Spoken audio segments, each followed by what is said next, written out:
page turners, and welcome back to the channel. I'm Matthew, the man with the hat who reads, and it's time to look back at the month that was. This is my wrap-up for Sci-Fi September. Usually, as I think I said in the previous video, I do the TBR and wrap-up videos together, but due to it being themed month last month and this month, I thought I'd split it up and try it a little differently. So we're just going to go down through everything I read in September, brief thoughts on it, and what my favorite book was, of course. Let's, of course, start off with some statistics. I have read 11 books in September. So it was a decent month. I didn't get to everything in the stack as can be expected, but we'll get to that in a minute. But these 11 books for September bring me to 100 books for the year so far. My goal on Goodreads was to read 145 books this year. So in order to do that, I need to read 15 books each month for the next 3 months, and it's not going to happen. I know it's not going to happen. That's okay. So we're just going to kind of play it by ear and see what happens. So let's start by talking about the books I didn't get to. Annalee Newitz's The Future of Another Timeline, Ada Hoffman's The Outside, and Pierce Brown's Golden Sun. Those are 3 books from the TBR last month that I didn't get to this month in reading, and I am not at all surprised. I had a couple of them that slowed me down a little bit, but we'll talk about them as we get to them. Plus, I had 2 ebooks come up. So, actually, one of the ebooks... Actually, let's just talk about the ebooks first. Then we'll go through the rest of them in order. I read Artificial Condition, which was the second book in the Murderbot Diaries from Martha Wells. And I read the first book a year ago for Sci-Fi September and thought it was okay. Read this one, and I'm not loving the series, if I'm being honest. I know some people rave about it, and that's great. I'm not enjoying it so far, so I don't think I'll be continuing with it. And then the other ebook was Ted Chang's Exhalations stories. Short story collection. His follow-up collection to Stories of Your Life, which I loved a few years ago. And I loved this one too. I mean, the stories are all fairly sci-fi themed, but they're very grounded sci-fi for the most part. I loved all of the collection as a whole, and definitely check it out. There was a couple I thought went on a little too long, but for the most part, I liked the story collection as it was.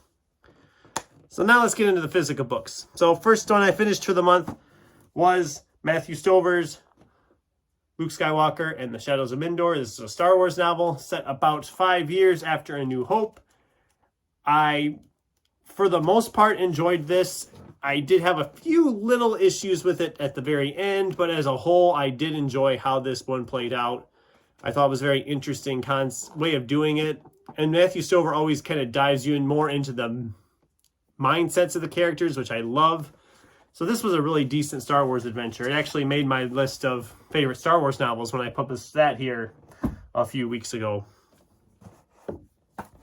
Then there was this novella by Robert Rapino, which was a sequel to Mort. This was Cul-de-sac, and actually it's a midquel. It's set about halfway through Mort, where this one would fall in the timeline.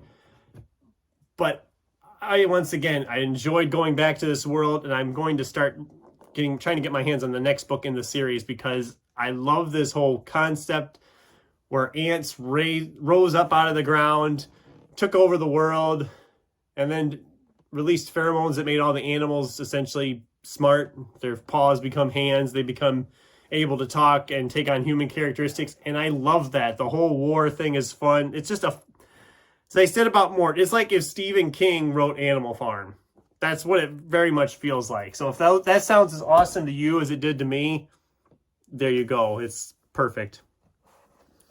Then there was Genie Koch's Alien in the Family. This is a sci-fi romance. I've talked about this series before. They're kind of stupid, kind of fun.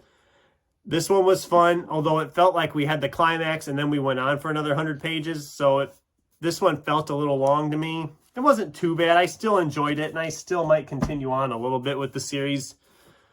But I am starting to grow. It's starting to slow on me a little bit. I'm not loving it as much. Okay, unpopular opinion time.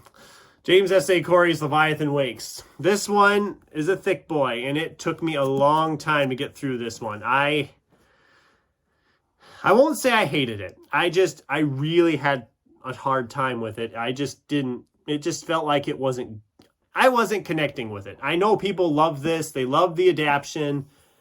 A lot of people rave about this. It did not click for me, and I will not be continuing on with the series, unfortunately. I look at it this way. These are big honking books. They're like $18 a piece, and I'm not buying an $18 book in a series I just think is okay. And if my local library had it, I might continue on with it. But as it is right now, I'm not going to move on with it. I think I'm going to just let it go. I have enough other stuff to read anyway. We have Edward Gross and Mark A. Altman's Secrets of the Force, an oral history of Star Wars. This was awesome. I loved this. If you are a Star Wars fan, especially of the movies, you definitely need to read this book. There's so much information in here.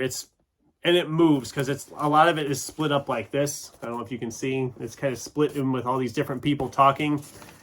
You get to hear all these different people's thoughts about every aspect of the movies, from the production, the original storylines. Guys, I hated Rise of Skywalker. I really did. And they kind of tell what the original premise was going to be in this book. The original plot, when the original first story pitch was written. I'm thinking, why couldn't we have got that? That movie sounds so much better. But it is what it is. Then Terry Pratchett and Neil Gaiman's Good Omens. This was a reread for the Neil Gaiman reread I've been doing this year.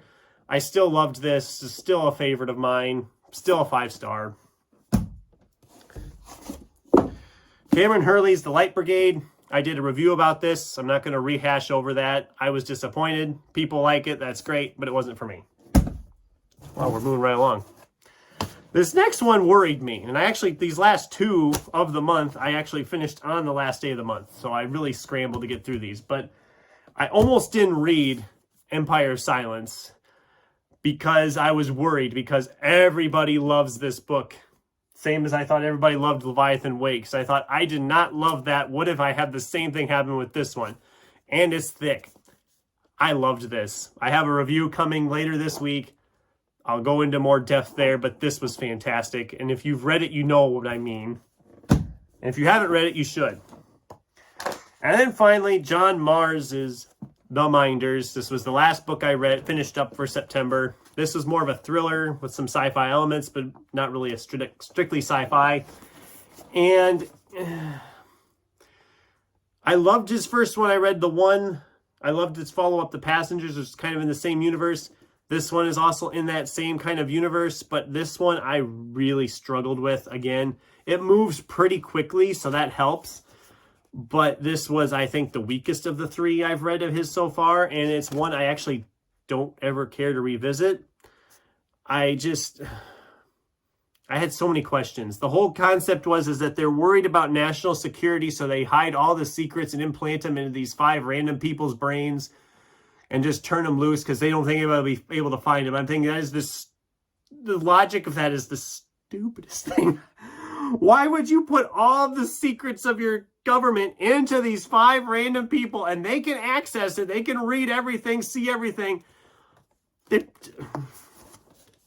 just was a little too much for me. I'm sorry. I like John Mars's writing style, but that one just didn't work for me. So that was everything I read in September. And what was my favorite book of the month? Christopher Ruocchio's Empire of Silence. If you've read it, you know this is phenomenal. I need to get a hold of the sequels. I don't think I'll get to them yet this year anymore, but I'm going to sure as heck try because I loved this so much. So that was my September wrap-up. That was everything I read in September. Thanks for watching. Were any of these sound like ones you would like, or did you read any of these? What were your thoughts? What did you read in September? Let me know in the comments down below. Thanks for watching, and until next time, keep turning pages.